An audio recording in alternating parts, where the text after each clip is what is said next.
বয়স হোৱাৰ লগে লগে আমাৰ মুখৰ মাংসপেশীবিলাক এনেকৈ ওলমি যাব ধৰে আৰু এয়া বিভিন্ন কাৰণে হ'ব পাৰে তাৰ ভিতৰত এটা কাৰণ হ'ল আপোনাৰ ইয়াত থকা মাংসপেশীডাল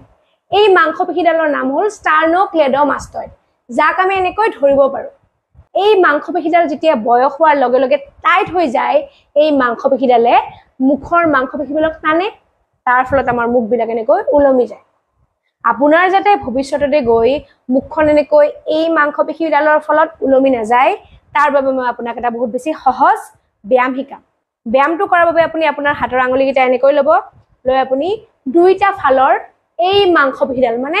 ষ্টাৰ্নোক্লেডোমাষ্টয়েড মাংসপেশীডাল ধৰি লৈ আপুনি আপোনাৰ ডিঙিটো এনেকৈ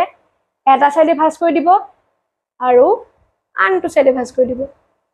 আৰু আপুনি এনেকৈ এটা চাইডে ভাঁজ কৰি 10 সেকেন্ড ধৰি ৰাখিব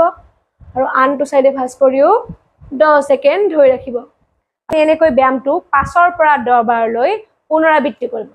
আপুনি যেতিয়া এই ব্যায়ামটো সদায় কৰি যায় আপোনাৰ এই মাংসপেশীডাল ৰিলেক্স হৈ থাকিব আৰু তাৰ ফলত আপোনাৰ মুখখন এনেকৈ ওলমি নাহিব আৰু আপুনি বহুত সময়লৈ ডেকা হৈ থাকিব বহুত জয় ভিডিঅ' সকলোকে শ্বেয়াৰ কৰি দিব থ্যাংক ইউ